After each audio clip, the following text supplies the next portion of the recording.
dari Belesa Shopping Arcade menampilkan host Anda, Daniel Hendrata dan Debbie Katarina.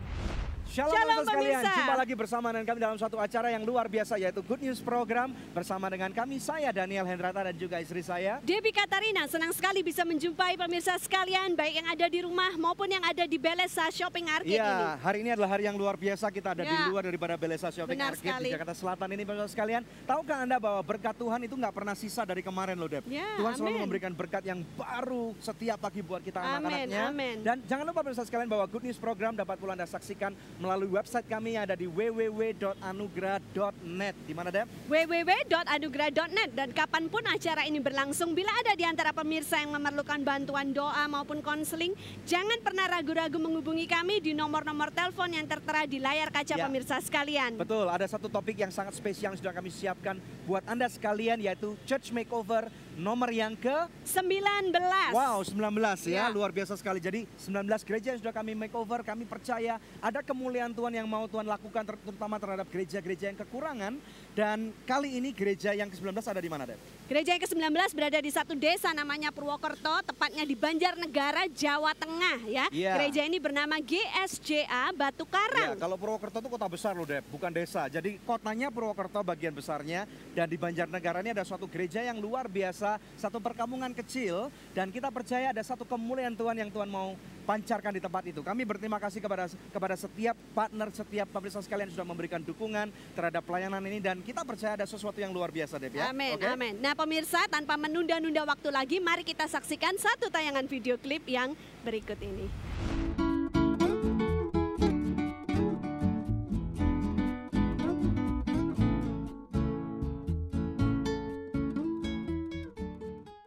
Berlatar belakang profesional di bisnis perminyakan, Yohanes Mazdur menerima panggilan Tuhan untuk meninggalkan pekerjaannya dan mulai merintis penggembalaan GSJA Batu Karang di Banjarnegara, Jawa Tengah pada tahun 1996. Suatu keputusan yang tidak mudah dilakukan, namun membuah kedamaian yang selama ini hilang dalam hidupnya.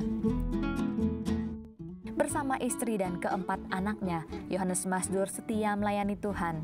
Pelayanannya dilengkapi dengan karunia kesembuhan. Jemaat yang digembalakannya pun bertumbuh mencapai 45 anggota di tahun 2013.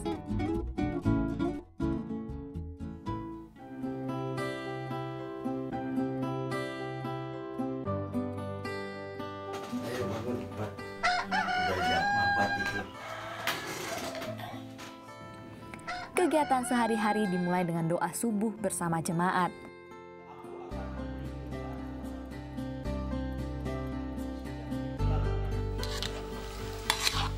Lalu beliau melanjutkan dengan memasak, karena istrinya harus persiapan mengajar sebagai guru.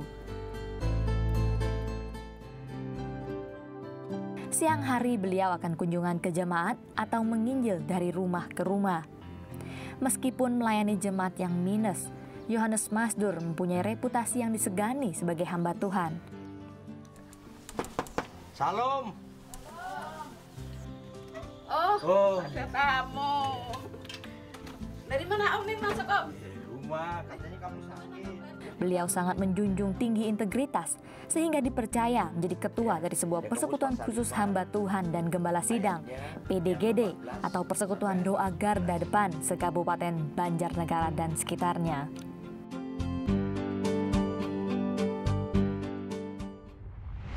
Pekerjaan Tuhan itu di sana banyak tantangan, Pak. Berapa kali saya mau dibunuh, bahkan saya mau dibakar tempat persekutuan saya.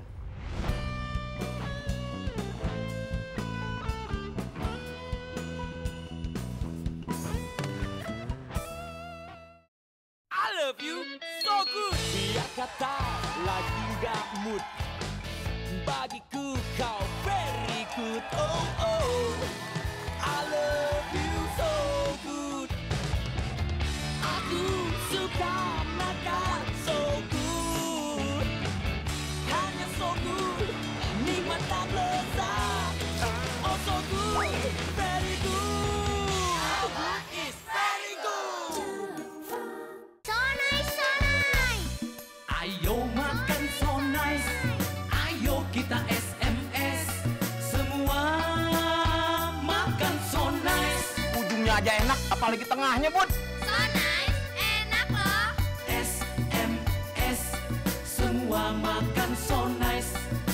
SMS, semua makan so nice. So nice, enak bermutu. Dari So Good Food. Angel Love Online turut mendukung Yayasan Anugerah Presindo dalam menyebarkan kabar baik.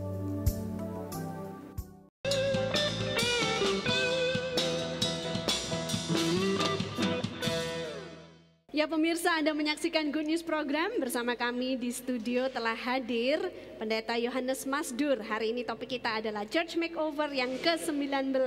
Shalom Pak Yohanes, apa kabar? Kabar baik, Bu. Luar biasa. Puji Tuhan, good news ya. Senantiasa kami senang melihat Bapak. Ya, bagaimana dari malam perjalanannya dari desa ke Jakarta? Ya, baik-baik saja, Pak. Perjalanannya Capek ya? capek, tapi lelah. Tapi saya senang, puji Tuhan. Penuh dengan sukacita. Amin. Haleluya. Pemirsa, ternyata GSJA Batu Karang itu tuh desanya di Purwonegoro, bukan di Purwakarta, maafkan saya. Oke Pak, bisa cerita tentang sedikit latar belakang Bapak, perkenalan buat pemirsa yang ada di rumah biar bisa mengenal Bapak lebih lagi. Salam Bapak Ibu sekalian, pemirsa yang ada di rumah ataupun yang ada di tempat ini. Latar belakang saya ini non-Kristen. Dulunya saya non-Kristen. Syukur saya bertobat tahun 1987. Di mana saya sekarang ini menjadi hamba Tuhan dan melayani di Desa Purwonegoro, Kabupaten Banjarnegara, Jawa Tengah. Iya. Anaknya berapa Pak? Istrinya berapa? Istri saya Satu saja. Cukup ya Pak? Cukup, tidak Nggak boleh lagi Pak. loh ya. Iya, kan sudah bertobat Pak. Anaknya berapa Anak Pak? saya 4. Oh, Yang 3 anak kandung, yang 1 anak ambil gitu. Anak angkat. Anak angkat. Mereka siapa aja bisa sebutin? Namanya yang pertama anak saya itu Octavianus. Yang kedua namanya Andreas. Yang ketiga sekarang ini ada di tempat ini datang namanya Bartholomeus. Yang keempat Andrew. Pakai bahasa Inggris itu. oh semuanya cowok Pak? Cowok semua anak saya. Oke, luar biasa Pak. Gitu. Bapak bisa cerita nggak tentang bagaimana sejarah gereja? Bapak kok bisa berdiri sampai di Purwonegoro itu gimana? Sejak saya bertobat tahun 87 dulu, Ya. saya mulailah pulang bekerja. Saya dulu bekerja di perusahaan minyak. Terakhir saya bekerja di perusahaan minyak. Saya pulang waktu itu kan 2 minggu di ladang minyak, 2 minggu di rumah. Di mana ladang minyaknya? Ladang minyaknya di Harko, di Cirebon, Ya. sampai pantai Jakarta gitu Pak. Oke, kemudian? Ya setelah itu saya bertobat, saya pulang, dapat istirahat 2 minggu, saya mulai datengin persekutuan. Saya belum ke gereja pada saat itu Pak. Saya datengin persekutuan, banyak persekutuan di Jakarta ini yang membuat saya gitu semangat untuk melayani. Ya sejak itulah saya teringat panggilan, saya harus berangkat. Saya berangkat ke Purwonegoro, waktu itu saya berdoa dan puasa 3 hari 3 malam. Jadi asal Bapak bukan di Purwonegoro? Bukan Purwonegoro, saya anak Betawi Pak. Oh, anak Betawi. Latar belakang juga perantauan. Iya, perantauan. Jadi waktu kemudian? bekerja di Iya, Jakarta ya, Jakarta. tapi terus ditinggalkan pekerjaannya Ditinggalkan pergi pekerjaan. ke Iya. Purwonegoro. Karena dipanggil Tuhan, ya saya pergi ke sana. Ya terus di sana saya melayani. Melayani sulit Pak untuk buka gereja di sana. Tapi saya buka di rumah-rumah gitu. Kesulitannya apa Pak? Kesulitannya ya boleh dikatakan ya maklumlah Tantangan masyarakat. tantangan masyarakat Ya. pada saat itu. Tahun 92 saya masuk sana 91 92 baru saya sekolah Alkitab Pak. Oke. Pulang dari sekolah 1 minggu di asrama di Salatiga itu. Jumat sore saya pulang, saya melayani. Sampai 3 tahun saya lulus tahun 95. Mulailah saya bangun gereja. Dengan catatan saya melayani pekerjaan Tuhan itu di sana banyak tantangan Pak. Berapa kali saya mau dibunuh, bahkan saya mau dibakar tempat persekutuan saya. Saya bersyukur, saya bangun pada saat tingginya 3 meter.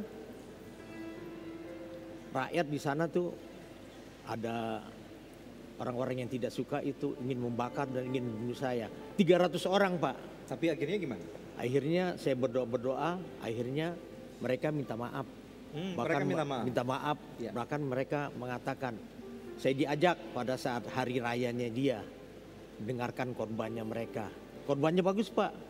Kita sama-sama orang beragama, sama-sama punya Tuhan. Yes. Kita tidak boleh mengganggu. Disitulah saya suka cita Pak. Saya menangis suka cita. Sampai sekarang ini dan Bapak memberikan memaafkan mereka. Kita maafkan mereka. Kenapa Bapak semuanya. memaafkan mereka? Ya karena saya udah bertobat seperti Tuhan Yesus harus mengasihi orang yang berbuat jahat kepada kita. Ya, Kita harus mengampuni mereka Pak. Dan Ya. kita juga memberkati mereka. Kemudian udah nggak ada dendam apa lagi? Udah nggak ada dendam apa lagi. Oke. Teruslah kita bangun gereja. Sampai sekarang ini saya bangun pada tahun 96 Pak. Selesai bangunan itu. Tahun berapa selesainya Pak? Tahun 98. 98. Keadaan bangunannya seperti apa waktu itu? Keadaan bangunannya ya masih keadaan 50% lah Bu, gerejanya. Bahkan pastori dari papan, kalau hujan kehujanan, kebocoran begitu Pak. Selama 19 tahun itu Pak, saya punya pastori itu. Nah pertanyaan gini Pak, Bapak kan dari Jakarta dulu Ya, kerja betul. di ladang minyak kan Ya, biasanya betul. kalau kerja di pertambangan itu gajinya gede. Ya, besar. Ya, di atas rata-rata. Ya, rata-rata. Kenapa Bapak mau meninggalkan itu nomor satu dan kemudian kenapa ke Purwonegoro? Kenapa nggak ke kota Jakarta aja kan banyak orang-orang yang berduit di sini lebih nggak susah pelayanannya gitu. Saya lebih mendengarkan suara Tuhan Pak. Selain begitu, waktu saya bekerja uang banyak, saya tidak ada ketenangan. Maksudnya nggak ada ketenangan gimana? Bisa dijabarkan? Ya istilahnya tuh saya belum mengenal Tuhan saat itu. Banyak kebingungan, banyak kekhawatiran. Besok bagaimana? Padahal saya dapat gaji pada saat itu. Tapi kan jadi hamba Tuhan minus hidupnya. Ya minus karena saya panggilan Pak pokoknya. Saya taat panggilan Tapi malah Tuhan. ada ketenangan. Malah ada tenang sekarang ini. Saya udah nggak mikirin soal makan Bu. Ya. Soal apa-apanya. Semua saya percaya. Dijalani dengan iman ya, Itu Tuhan dengan pasti iman. menyediakan Betul ya. sampai sekarang. Nah terus Puji kemudian kalau kita mau lompat nih ke beberapa bulan Iya, lalu, kami bisa kenal Bapak melalui seorang teman. Bagaimana sih kondisi gereja Bapak sebelum itu, sebelum kami make over tuh bisa cerita kepada kami nggak? Bisa Pak, saya ceritakan. Pada saat itu ya gereja itu kan 19 tahun itu Pak, ya boleh dikatakan udah bocor. Saya tetap berdoa, tapi belum ada orang yang ingin bantu begitu. Padahal juga ada seseorang dari Jakarta juga, saya kena tipu Pak. Dia bilang, udah kamu ke Jakarta aja bawa proposal. Saya bawa proposal. Sampai sekarang belum juga pada saat itu Pak. Saya bersyukur pada saat saya mengenal Yayasan Anugerah ini, Anugerah Ministry, saya kan punya itu juga apa Pak, antena parabola Pak, TV saya. Saya lihat itu, saya pikir gini, Tuhan bagaimana saya bisa mengenal Yayasan Anugerah ini. Oh ternyata Bapak pemirsa juga. Iya pemirsa juga. Selain begitu Bu, saya nggak berani. Saya pikir nanti bagaimana. Saya berdoa saja. Bersyukur tahun 2012 saya dapat SMS dari Ibu Anita namanya. Saya ingat itu Ibu Anita, kenal saya 10 tahun yang lalu begitu. Pada saat itu Ibu Anita itu mengucapkan Selamat Natal. Saya juga udah lupa. Pada saat itu juga saya belum punya HP pada saat itu. Di situ mungkin Ibu Anita tuh ingat dengan teman-teman saya yang ada di Jakarta begitu. Bagaimana keadaan? Saya tetap melayani Bu. Terus sampai Ibu itu nanya, Ibu Anita, gerejamu sudah di makeover belum? Belum, saya bilang begitu. Coba kamu kirim itu proposal. Hati saya lega Pak. Saya percaya inilah jawaban Tuhan. Sebab berapa tahun saya berdoa. Saat itulah saya kirim itu proposal 2013 itu bulan Februari. Saya bersyukur pada bulan Juli ditinjau oleh Bapak Daniel Andrata dan Ibu Debbie Katarina. Saya bersyukur sekali itu. Itulah jawaban Tuhan. Setelah itu Pak Daniel juga mengatakan, udah kamu doa aja, saya tetap doa. Banyak orang-orang kasih tahu saya, telepon. Minta. Saya nggak mau, biar waktunya Tuhan. Saya bersyukur. Akhirnya Pak Daniel mengirim timnya ke tempat saya. Sekarang ini sudah selesai gereja itu dibangun. Oke, pemirsa sekalian, Pastori sesuatu yang dan luar gereja. biasa. Ini kesaksian pemirsa sekalian. Jadi jangan kemana-mana, masih ada banyak lagi hal-hal yang dapat kita jabarkan dalam Good News program. Stay tune bersama dengan kami. Sekarang ini kan banyak tantangan, Pak. Ya. Itu pendeta datang situ ngapain gitu. Saya nggak bawa Alkitab. Ya, jadi Sebab lebih kalau saya- membawa berkat lah ya. Kita bawa berkat dulu gitu.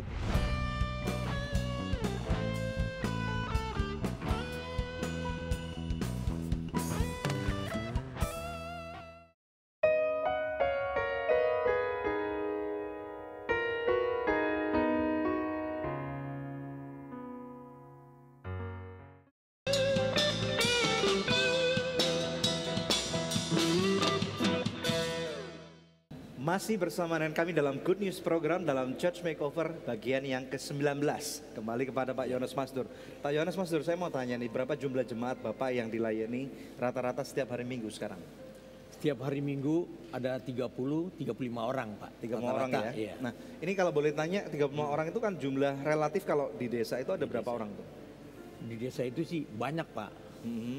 Ya kalau orang desa situ semuanya, satu kelurahan itu satu desa sampai 7.000-8.000 orang. 7.000, 8.000. Iya. Nah, dibandingkan dengan jumlah ini kan nggak sebanding nih. Tantangan pertumbuhannya untuk bisa sampai kemudian jadi 50 jemaat, 100, 200 jemaat ini gimana nih? Tantangannya, Pak, soal lapangan kerja, Pak.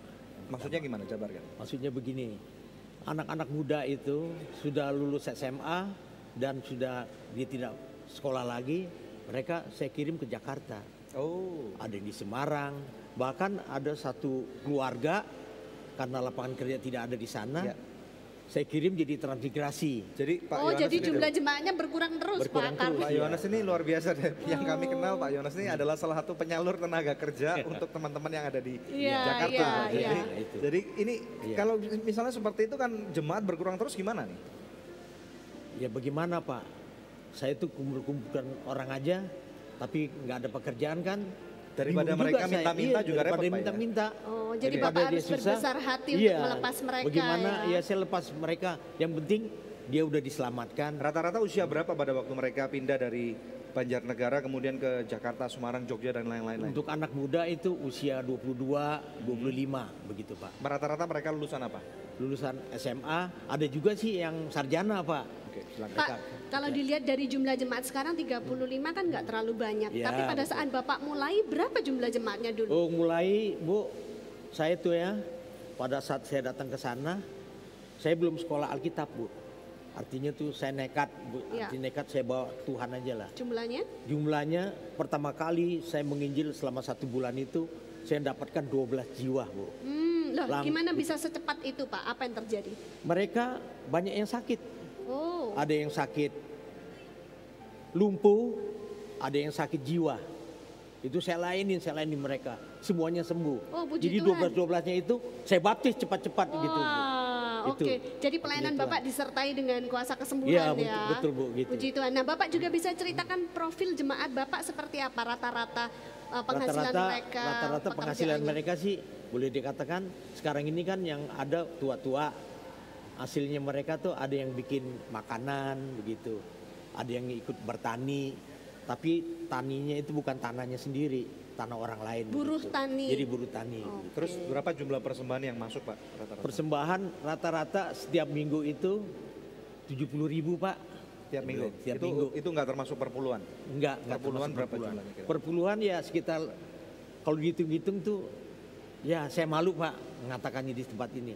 300.000, Pak. 300.000 per bulan. 300.000 tambah ya 70.000 lah begitu, Pak. Jadi itu untuk biaya kebutuhan sehari-hari keluarga, biaya operasional gereja nggak Iya. cukup ya, Pak ya. Kalau dihitung-hitung nggak cukup. Apalagi kalau harus makeover gerejanya nggak Iya, bisa ya, betul. Pak. Oleh karena Apalagi- itu nunggu berapa tahun tadi, Pak? 19 Berdoanya tahun 19 itu. tahun. Dan saya dengar dari tim Church Makeover kami di pastori Bapak, di kamar tidur Bapak dan anak-anak semuanya dilapisin dengan plastik. Iya. Kenapa, Pak? Malu lagi, Bu, saya kalau mengatakannya, Bu. Kalau hujan, ada angin, masuk air, Bu. Oke. Jadi saya kasih plastik, supaya nggak kena kasur. Jadi tidak ada plafon ya, langsung gentengnya. Nggak ada plafon Bu, rata-rata Kan begitu, ada Bu. AC-nya Pak ya, air conditioning kan? Air condition dari Airnya turun. Air conditioning. air dari alam itu. Pemirsa sekalian, ini adalah Iya. contoh daripada seorang hamba Tuhan yang kami kenal, dan dia nggak menyerah kalah dengan kondisi yang ada. Bagaimana dengan pemirsa sekalian? Kalaupun Anda mengalami berbagai macam masalah, jangan mudah menyerah begitu saja.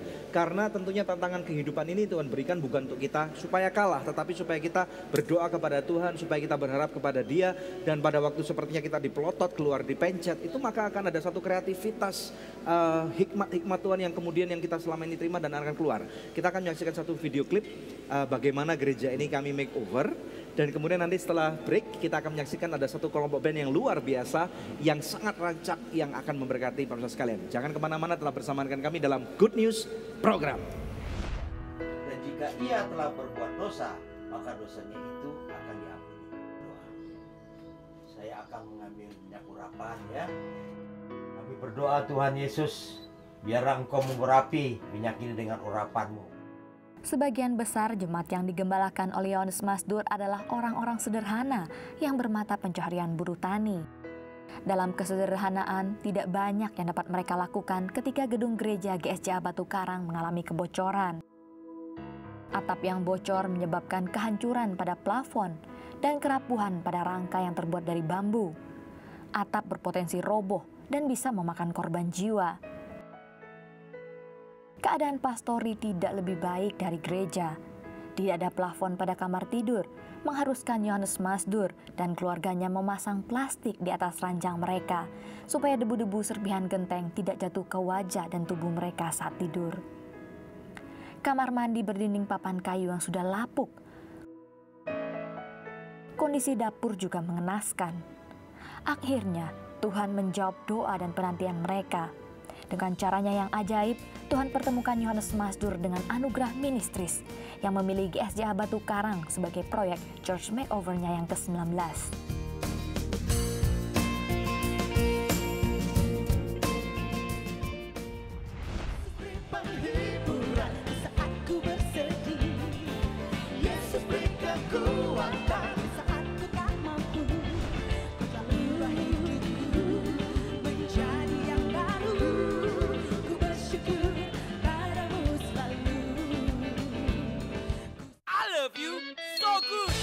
Kata lagi gak mood, bagiku kau very good. Oh oh, I love you so good. Aku suka makan so good, hanya so good, nikmat dan lezat. Oh so good, very good. It's very good. Ayo makan so nice, ayo kita SMS, semua makan so nice. Ujungnya aja enak, apalagi tengahnya, Bud. So nice, enak loh. SMS, semua makan so nice.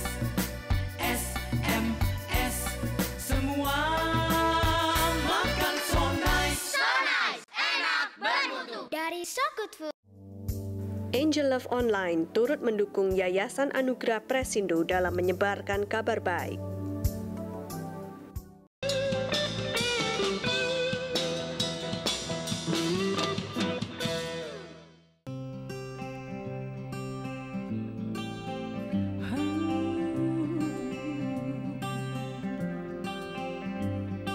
Setiap hari ku hadapi banyak cobaan, setiap hari ku lewati banyak rintangan, tapi ku takkan pernah gentar, ku akan bersyukur, karena ku tahu Engkau bersamaku.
bersyukur padamu selalu. Yesus beri penghiburan saat ku bersedih. Yesus beri kekuatan saat ku tak mampu. Kau tak ubah hidupku menjadi yang baru. Ku bersyukur padamu selalu. Ku bersyukur padamu selalu. Ku bersyukur padamu selalu.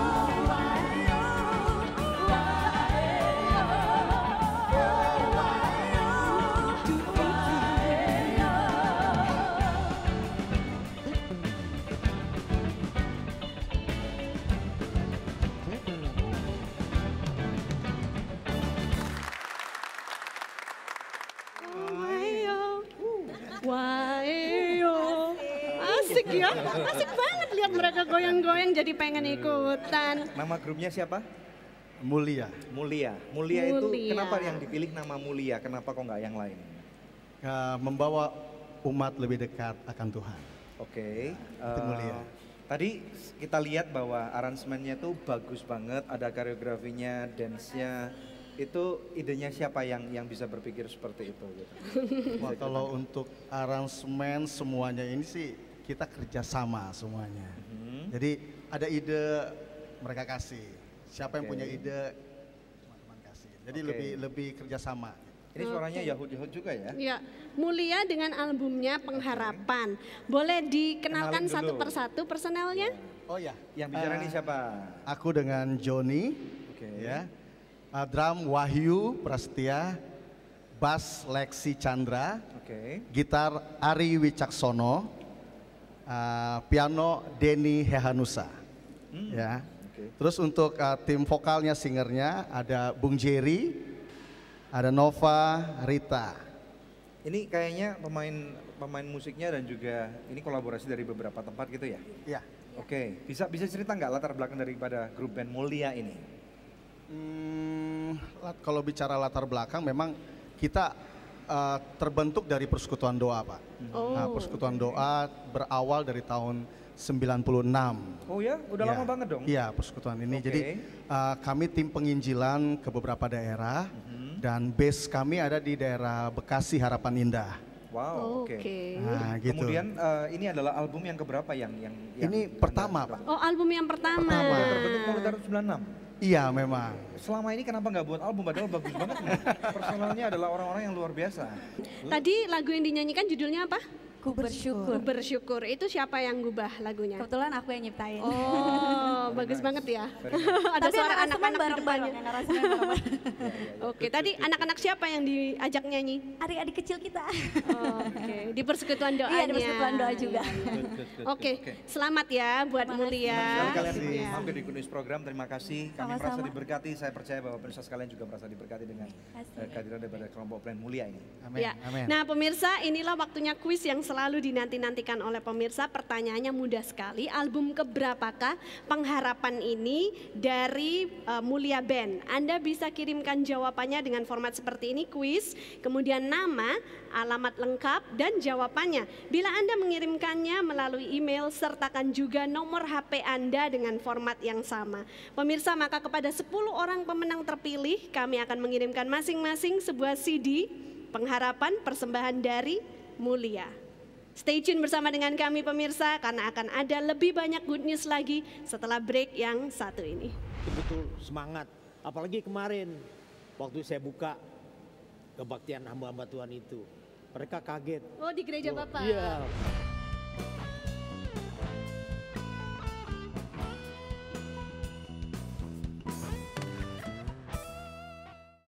Shalom pemirsa, terima kasih atas kesetiaan Anda menyaksikan Good News program selama ini. Kami mengajak pemirsa sekalian untuk menjadi partner dari Anugerah Ministries agar kita dapat menyebarkan kabar baik bersama-sama. Anda dapat menghubungi kami di nomor-nomor telepon yang tertera di layar kaca atau memberikan taburan Anda di rekening yang berikut ini.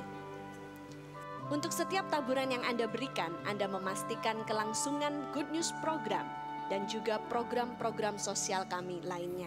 Kami percaya taburan Anda berada di ladang yang subur dan akan membuahkan banyak hasil bagi pekerjaan Tuhan. Tuhan Yesus memberkati.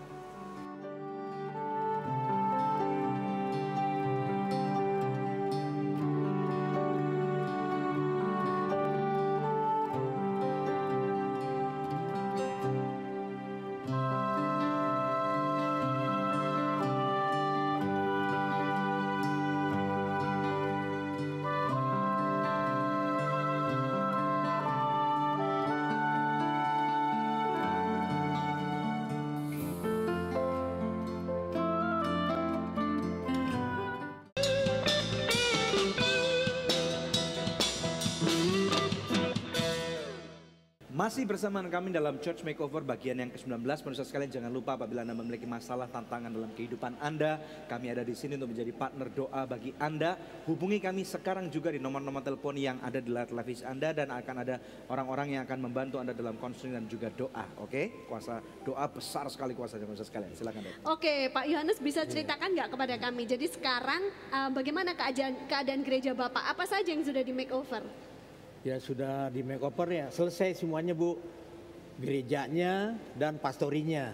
Sudah nggak bocor-bocor lagi Udah ya nggak Pak? bocor-bocor lagi, puji Tuhan Bu. Emang kalau Saya nggak di senang makeover sekali. dampaknya apa sih Pak terhadap gereja Bapak? Ya kalau nggak di makeover, rasanya jemaat-jemaat juga udah pada males-males gitu. Artinya, aduh bocor terus. Kapan Kalau nih? kebaktian juga bocor Pak? Ya kebaktian bocor Bu. Saya dengar sudah lapuk itu bambu-bambunya Ya bisa. sudah lapuk bambunya juga, memang semen-semennya juga Jadi di atas. bisa ambruk kalau nggak di makeover ya? Kalau nggak di makeover ya ambruk Bu, bagaimana? Dampaknya bagaimana Pak? Kesannya terhadap keluarga Bapak, jemaat maupun warga sekitar? Pertama keluarga saya tuh, anak-anak saya senang sekali Bu. Pak dari dulu begini katanya. Ya kamu berdoa terus deh buat yayasan Anugerah, saya bilang gitu. Biar diberkati terus, biar gereja-gereja lain juga dapat tertolong. Amin. Di samping itu Bu, saya juga buka persekutuan hamba Tuhan garis depan. Di mana tahun 2010 saya dipanggil Niko, Insinyur Niko ke Surabaya. Di sana saya diurapi dan disuruh buka. Sekarang ini setiap bulannya kita mengadakan persekutuan hamba Tuhan. Sampai 90 pendeta datang semua. Jadi Bapak ketua ya dari ya, persekutuan jadi ketua, itu? jadi korwilnya lah Bu, Korwil Banjarnegara. Yang datang tuh dari sampai 5 kabupaten Bu. Hamba-hamba Tuhan Hamba-hamba 5 Tuhan. kabupaten. Ya mereka betul-betul semangat. Apalagi kemarin waktu saya buka kebaktian hamba-hamba Tuhan itu. Mereka kaget. Oh di gereja Bapak? Iya. Mereka lihat, aduh orange semua nih sekarang. Sekarang Bu, saya robah. Gereja itu dalamnya warnanya oranye. Oke. Saya suasananya tuh kita makan jeruk lah. Iya. Oke. Warga sekitar bagaimana Pak? Di tanah Bapak juga banyak tanaman-tanaman yang menghasilkan buah-buahan yang ada, bagus ya? ada. Bisa cerita sedikit nggak Ada tentang juga, markisa dan yang lain-lain? tentang markisa Pak, saya tanam. Itu markisa juga mengandung obat Pak. Ceritakan. Waktu itu saya berdoa, saya bilang sama Tuhan, orang ribut sakit mah, bagaimana Tuhan? Dengan tanaman-tanaman yang ada di sekitar gereja ini, bisakah menyembuhkan? Saya berdoa 3 hari, Tuhan menjawab, itu buah itu akan kuurapi. Saya pakai itu, buah-buah itu. Banyak juga orang-orang non Kristen tuh banyak datang ke tempat saya. Mereka saya doakan, di samping saya kasih buah itu, saya doakan. Sekarang udah ada 94 orang Pak. Oh, yang sembuh dari mahnya? Iya, sembuh dari mahnya. Puji Tuhan. Dia bilang, dia mau kasih uang saya seperti persembahan kasih gitu. Ya. Saya terima, saya kembalikan lagi. Berarti terima kasih Pak ya? Iya, terima kasih, saya kasih lagi.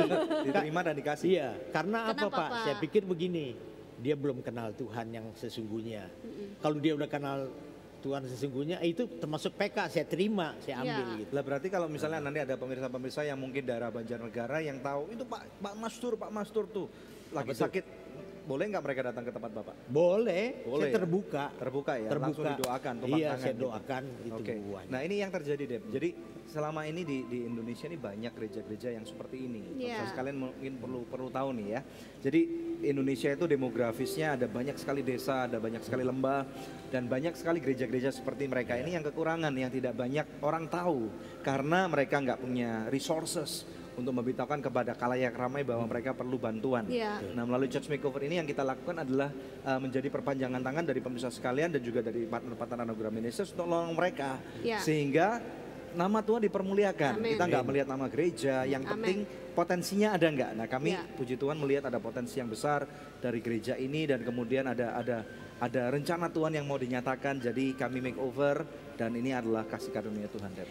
Ya, pemirsa, saya yakin pemirsa sudah nggak sabar ingin melihat, wah jadinya seperti apa ya sekarang GSJA Batu Karang setelah di makeover. Mari saksikan video klip yang satu ini.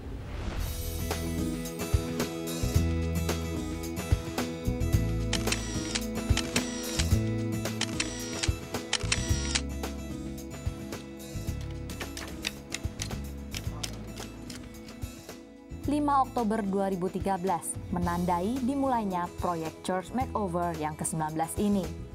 Memakan waktu 4 bulan untuk Anugerah Ministries merampungkan proyek ini.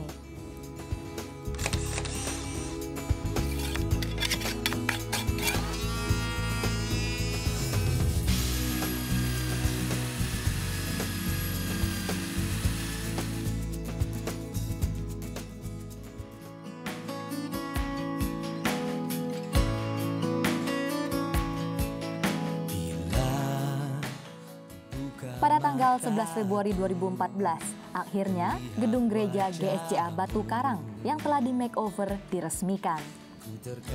Tampak senyum yang bahagia, penuh ucapan syukur dari Yohanes Masdur, keluarganya maupun jemaat yang hadir. Dan karya tanganmu. Acara peresmian dilengkapi pula dengan KKR. Sekitar 70 orang yang hadir, jemaat dan rekan hamba Tuhan. Pastor Daniel Hendrata menyampaikan pesan tentang kebaikan Tuhan yang membawa terobosan bagi kita. Kebahasan yang saudara punya, dengar baik-baik, Tuhan punya rencana yang besar di dalam gereja saudara. Ingin mengenalmu Tuhan lebih dalam dari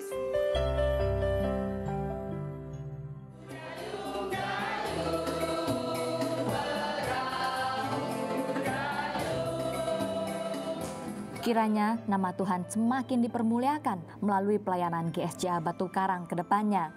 Terima kasih kepada partner Anugerah Ministries yang telah membuat proyek ini menjadi kenyataan. Tuhan memberkati.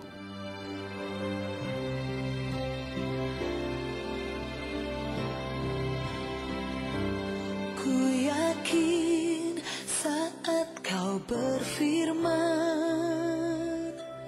ku menang saat kau bertindak. Hidupku hanya ditentukan oleh perkataanmu.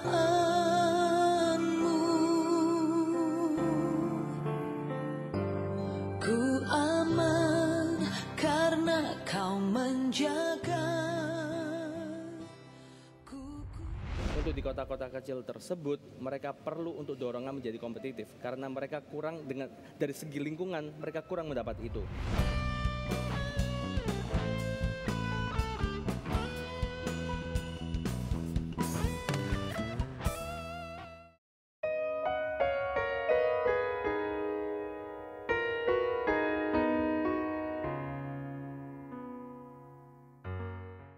I love you so good. Biar kata lagi gak mood, bagiku kau very good. Oh oh, I love you so good.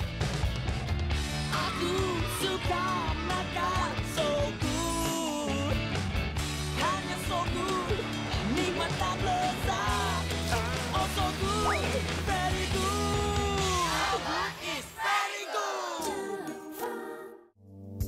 Angel Love Online turut mendukung Yayasan Anugerah Presindo dalam menyebarkan kabar baik.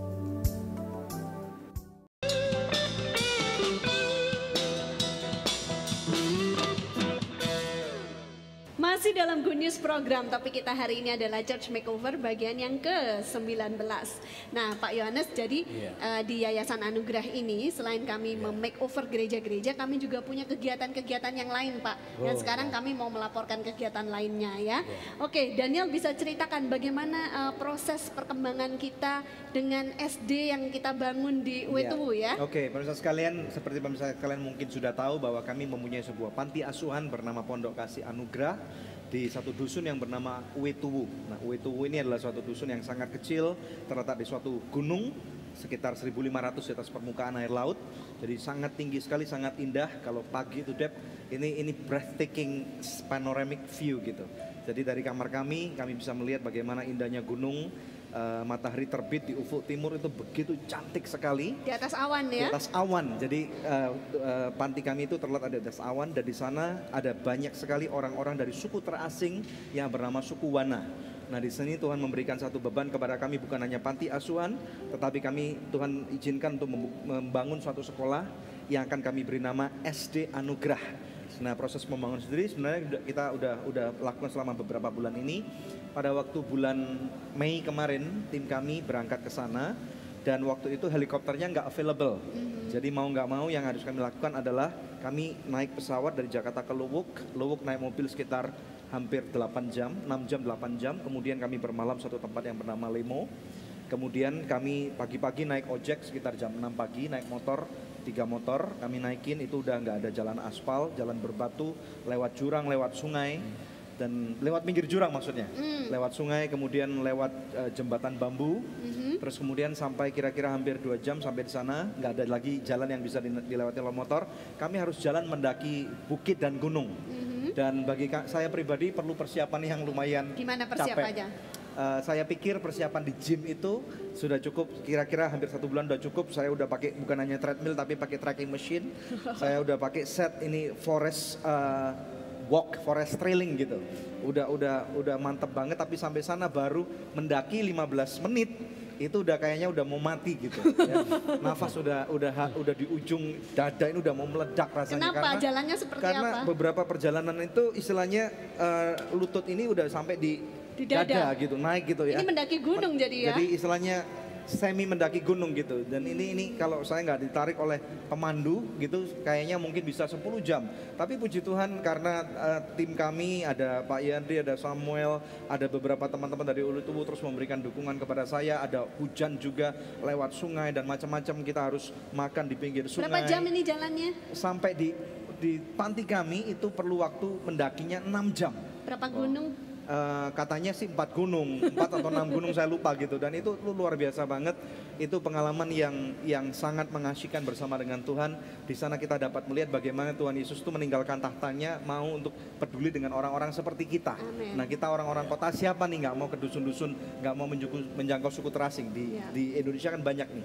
Nah, sampai di sana besoknya kami lakukan peletakan batu pertama dan kemudian kami bangun, dan ini luar biasa sekali, kami dapat partner yang luar biasa yaitu sebuah pelayanan yang namanya Casey Puppet ya. Mereka adalah orang-orang muda yang luar biasa, mereka bermain puppet di banyak penjuru tempat di Indonesia, mereka menjadi berkat dan kemudian mereka approach kami, mereka membagikan berkat melalui Anugerah Ministries. Ya, jadi ini yang kami lakukan pemirsa sekalian, kami membangun SD Anugerah dan kami berharap nanti pada tahun ajaran 2014-2015 anak-anak suku terasing di suku Wana ini akan bisa mulai sekolah dengan formal gitu. Amen, ya. Amen. Nah, satu hal yang menarik Dep, karena kita akan memakai kurikulum School of Tomorrow. Jadi mereka tidak hanya akan belajar bahasa Indonesia, tetapi anak-anak pedalaman suku Wana ini akan belajar berbahasa Inggris. Wow. Jadi dalam kira-kira 10 tahun kami membayangkan akan ada anak-anak suku Wana yang akan bilingual seperti anak-anak kita yang ada di Jakarta. Seperti itu yang kita International lakukan. School di Jakarta. Bagi Tuhan, ya, puji Tuhan. Nah, sekarang mau nanya kepada Brian, bagaimana dengan perkembangan adikku sayang ini di tahun ajaran yang baru ini? Kita membuka berapa center baru? Pada tahun ini kita sudah membuka 5 center. Perkembangannya kalau saya boleh bilang sangat pesat sekali. 5 tempat ya. 5 tempat itu kalau misalnya saya boleh bilang dari 76 anak totalnya sekarang menjadi 122. Jadi dari 5 center menjadi 10 center total. Bener, ya. Dari 5 ke 10 dari total anak yang dari 76 kira-kira segitu ke 122. Wow. 1 tempat di Sulawesi, 2 tempat di Sumatera dan juga 2 tempat di Pulau Jawa. Kalau misalnya kota-kotanya kita ada di Lampung, Ya. ada Lampung, Tanah Merah itu di Pulau Jawa, Sangkra itu Solo, Jawa Tengah, Ya. Kota Mobagu yaitu di Sulawesi Utara, Ya. dan Arasatu di Sumatera Utara. Nah, kalau kita lihat perkembangan dari anak-anak yang sudah ikut kita dari sejak tahun lalu, bagaimana prestasi mereka? Perkembangan prestasinya itu yang paling mencolok itu adalah sikap mereka ya. Bagaimana mereka itu lebih menuruti orang tuanya, cara belajar mereka dan kemauan mereka yang benar-benar untuk belajar tanpa mau disuruh itu mereka sudah ingin mencari bimbelnya kapan. Dan Gitu. prestasinya juga luar biasa Prestasinya ya. luar Murid biasa sekali. terpandai kita adalah Yemima. Murid terpandai Yemima itu dari di Sumpiu, Ya. Jawa Tengah juga. Itu tempat kota sangat kecil sekali di pinggir jalan besar, tetapi dia menerima paling tinggi 91. Nilainya 91. Puji Tuhan ya. Kira-kira Brian bisa ngelihat nggak masa depan anak-anak ini seperti apa? Masa depannya kalau saya boleh lihat mereka mempunyai kesempatan untuk lebih kompetitif. Dan saya yakin untuk di kota-kota kecil tersebut mereka perlu untuk dorongan menjadi kompetitif karena mereka kurang dari segi lingkungan mereka kurang mendapat itu. Coba aja biasanya saya memberi comparison dengan kota Jakarta sendiri, di mana kota ini adalah kota besar dan sangat kompetitif sekali. Bagaimana dengan anak-anak ini yang tidak pernah tahu apa arti kompetitif tersebut? Jadi yang saya masukkan ke pikiran mereka adalah bagaimana cara be kompetitif itu satu, dan bagaimana untuk menjadi generation of stars shining for the nation. Ya, bagus sekali. Terima kasih Brian. Nah, pemirsa, setiap hari kami selalu mendoakan anak-anak yang kami sekolahkan ini, dan kami percaya di antara mereka pasti akan ada yang menjadi pemimpin-pemimpin bangsa di masa yang akan datang, profesional-profesional yang luar biasa, bahkan mungkin hamba Tuhan dan pengusaha. Mereka akan menjadi orang-orang yang berguna buat bangsa Indonesia. Terima kasih atas dukungan yang sudah pemirsa berikan kepada kami, juga para partner dari Anugerah Ministry, sehingga kami boleh terus mengembangkan pelayanan-pelayanan sosial yang ada di Yayasan Anugerah. Nah pemirsa, sebelum kita take a break, ada jawaban doa yang saya rindu bacakan dari seseorang di Kupang, ya, di NTT. Dia sebulan yang lalu mengirimkan SMS kepada kami. Setelah kami doakan, dia pun mengirimkan SMS kembali dan bersaksi, Shalom Good News. 1 bulan lalu saya kirim SMS minta dukungan doa kepada Good News untuk mendoakan 2 orang om saya yang sakit gila. Dan puji Tuhan sekarang sudah sembuh. Saya sangat senang sekali. Tuhan sungguh baik. Terima kasih. Shalom. Wow, luar biasa pemirsa ya. Bagaimana doa itu, doa orang benar bila dengan yakin didoakan sangat besar kuasanya. Oleh karena itu pemirsa, bila masih ada di antara pemirsa yang memerlukan bantuan doa maupun konseling, hubungi kami sekarang juga di nomor-nomor telepon yang tertera di layar kaca pemirsa, karena tim konseling dan doa kami ada untuk Anda. Tetap stay tune bersama dengan kami akan kembali setelah yang satu ini. Meminta kita untuk kita takut kepada Dia terlebih dahulu, supaya kemudian akan timbul hikmat Tuhan.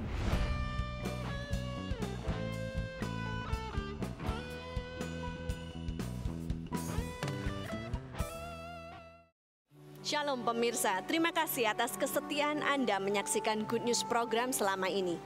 Kami mengajak pemirsa sekalian untuk menjadi partner dari Anugerah Ministries agar kita dapat menyebarkan kabar baik bersama-sama. Anda dapat menghubungi kami di nomor-nomor telepon yang tertera di layar kaca atau memberikan taburan Anda di rekening yang berikut ini. Untuk setiap taburan yang Anda berikan, Anda memastikan kelangsungan Good News program dan juga program-program sosial kami lainnya. Kami percaya taburan Anda berada di ladang yang subur dan akan membuahkan banyak hasil bagi pekerjaan Tuhan. Tuhan Yesus memberkati.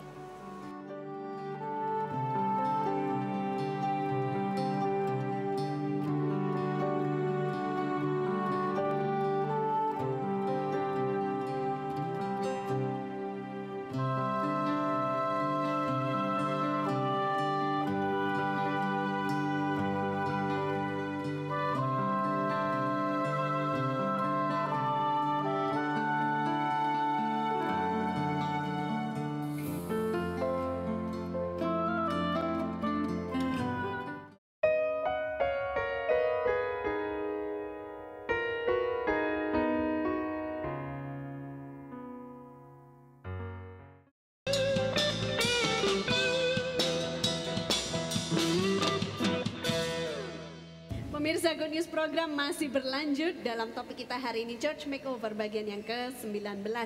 Silakan Daniel. Oke Pak, terima kasih atas keterangan Bapak. Ya. Kami sangat diberkati sekali boleh berkenalan dan juga memakeover gereja Bapak tentunya. Ya, oke. Puji Tuhan. Pemirsa sekalian, mari kita lihat daripada firman Tuhan sebelum kita tutup daripada Good News program ini. Yang akan saya ambil daripada kitab Roma pasal yang ke-12. Kita melihat bersama-sama daripada ayat yang kedua. Roma 12 ayat yang kedua, firman Tuhan berkata, "Janganlah kamu menjadi serupa dengan dunia ini, tetapi berubahlah oleh pembaharuan budimu, sehingga kamu dapat membedakan manakah kehendak Allah, apa yang baik, yang berkenan kepada Allah, dan yang sempurna." Pemirsa sekalian, di dalam kehidupan ini tentunya kita selalu menghadapi berbagai macam tantangan. Dan saya tahu bahwa tantangan ini tidak melulu berbicara masalah uang atau kemiskinan.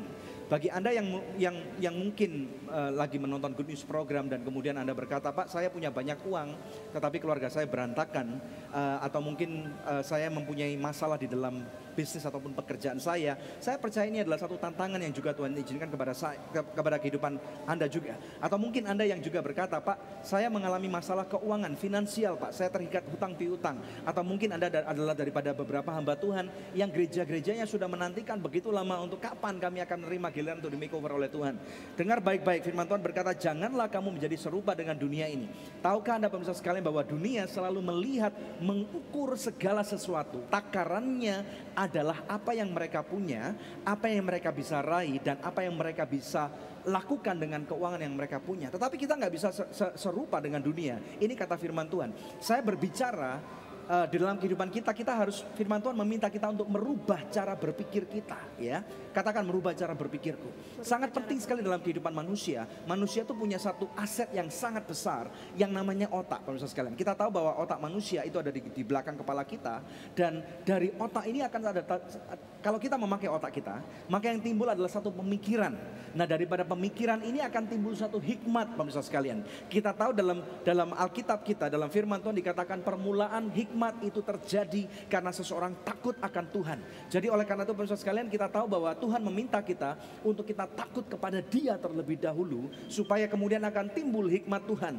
Nah, pada waktu hikmat Tuhan timbul, nah sekarang kesukaran apapun yang kita punya, tentunya bagaimana respon Anda? Tahukah Anda, salah satu yang cukup penting dalam kehidupan ini adalah bagaimana kita meresponi keadaan yang kita punya. Kadang-kadang dalam kehidupan kita tentunya ada sukacita yang terjadi, kita dapat promosi, kita dapat hadiah, kita naik kelas. Tentunya hal ini akan mendatangkan sukacita. Mudah sekali untuk kita memberikan respon yang baik, kita bersyukur kepada Tuhan pada waktu hal-hal yang baik terjadi. Betul? Tetapi bagaimana pada waktu kita menghadapi tantangan ini? Banyak orang berkata, "Pak, tolong saya, tantangan saya begitu banyak." Tahukah Anda pemirsa sekalian, setiap bulan di Good News program kami menghandle sekitar 6.000 respon orang menelpon ataupun mengirim SMS kepada kami. Dan ini yang kami katakan, rubah cara berpikirmu, rubah believing systemmu. Dari apa yang kita percayai, percayakah Anda yang selalu kami katakan kepada setiap orang yang minta didoakan melalui konseling, tim konseling kami akan katakan terlebih dahulu, percayakah Anda yang pertama bahwa Tuhan itu baik? Pada waktu believing system kita mau menerima dan mulai mau nalar kita berkata bahwa Tuhan baik, maka yang nomor 2, Anda harus tahu bahwa setiap tantangan yang ada itu Tuhan dapat izinkan supaya Tuhan dapat memberkati kehidupan kita. Karena firman Tuhan juga berkata bahwa segala sesuatu terjadi adalah untuk kebaikan. Ada 3 hal daripada pembaharuan budi. Budi ini berbicara mengenai pembaharuan cara berpikir kita, ya, yaitu yang nomor 1, kita akan tahu manakah kehendak Tuhan. Sangat penting bagi setiap manusia untuk mengerti kehendak Tuhan dalam kehidupannya. Bolehkah saya tanya kepada Anda, mengapa engkau ada di dunia ini? Kenapa engkau dilahirkan dalam keluarga saudara? Bahkan kenapa engkau dilahirkan sebagai warga negara Indonesia?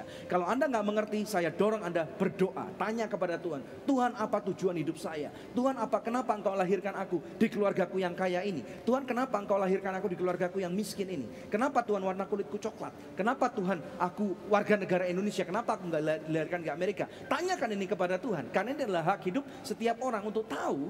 Karena pada waktu Anda tahu apa rencana Tuhan, tujuan hidupmu di dalam kehidupanmu, maka saudara akan tahu, tidak akan lagi mengomel. Believing system saudara, nalar pemikiran saudara akan mulai diadaptasikan dengan apa yang menjadi kehendak Tuhan di dalam kehidupan saudara.